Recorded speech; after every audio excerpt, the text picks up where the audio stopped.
हमारे पुराणों में हिंदू ग्रंथ में मुख्य तौर पर 4 युगों की बात की गई है, जो है सतयुग, त्रेता युग, द्वापर युग और कलयुग। हर युग में लोगों के चरित्रों और स्वभाव में बदलाव होते देखा गया है। जैसे उदाहरण के तौर पर हम सतयुग की बात करें तो इस युग में लोग छल कपट से दूर ही रहना पसंद करते थे और हमेशा अपनी मान मर्यादा और चरित्र को साफ सुथरा रखने की कोशिश करते थे।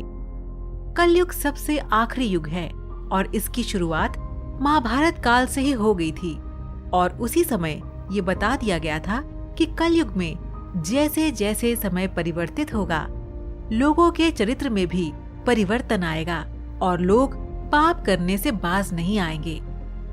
महाभारत काल में पांडवों और कौरवों के पितामह भीष्म पितामह ने पहले ही पांडवों को चेतावनी दे दी थी कि आने वाले समय में कलयुग में घोर पाप होने वाले हैं और लोग इन पापों के लिए किसी भी प्रकार का प्रायश्चित भी नहीं करेंगे। आइए आज की इस वीडियो में हम आपको बताते हैं कि भीष्म पितामह ने कौन से वो 10 पाप बताए थे। स्वागत है दोस्तों आपका हमारे चैनल समय चक्र में। हिंसा ये वो पाप है जो इस युग में यानी कि कलयुग में सबसे ज्यादा निंदा का विषय बना हुआ है। आज हर जगह से हमें तमाम तरह की हिंसा की घटना के बारे में सुनने को मिलता है। आजकल होने वाले इस महापाप के बारे में भीष्म पितामह ने पहले ही चेतावनी दे दी थी। चोरी। कलयुग में होने वाली चोरी की घटनाएं अब आम हो गई हैं। अपनी सुविधा के लिए किसी का कुछ भी चोरी करना सबसे बड़ा पाप माना जाता है।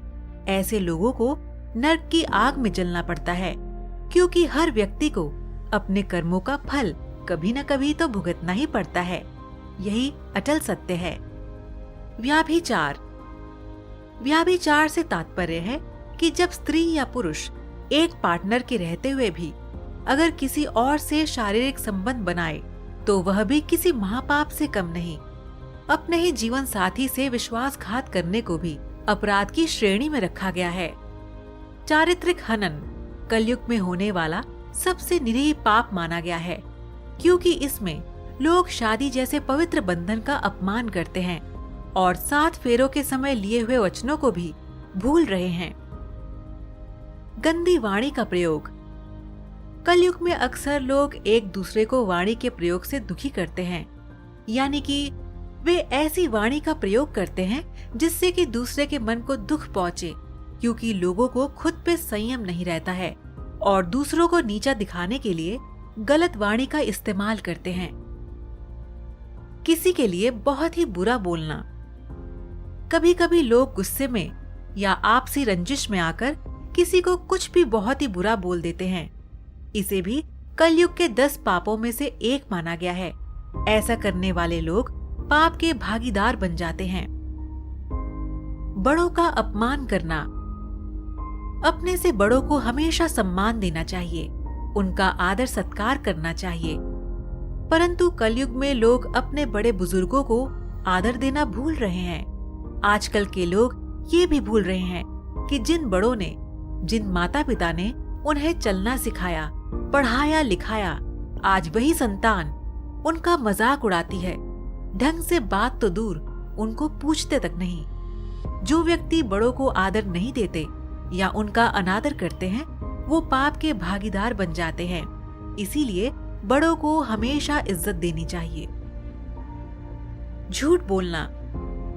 कलयुग में होने वाले सबसे कॉमन पापों में झूठ आता है, क्योंकि इसका प्रयोग किसी न किसी रूप में सभी लोग करते हैं, कुछ अच्छाई के लिए तो कुछ बुराई के लिए, लेकिन झूठ सभी बोलते हैं। लेकिन जो झूठ किसी के दिल को तकलीफ पहुंचाए या किसी को छले, ऐसा झूठ पाप के समान है। मन में वासना की भावना। अक्सर आजकल हमें कहीं न कहीं रेप की घटनाएं सुनने को मिलती हैं, जो कि बहुत ही बड़ा जघन्य पाप है। ऐसे लोग जो इस तरह की भावना दूसरों के लिए रखते हैं, उन्हें किसी भी हाल में कभी भी सुख शांति नहीं मिल सकती। भले इस जन्म में या अगले जन्म में उन्हें अपने कर्मों का हिसाब देना ही पड़ता है। आज का सवाल आपके लिए ये है कि क्या आप बता सकते हैं कि महाभारत ग्रंथ किसने लिखा था? आप इसका जवाब हमें नीचे कमेंट बॉक्स में दीजिए। और जाने से पहले आज की इस वीडियो को लाइक और शेयर करना ना भूलें। धन्यवाद।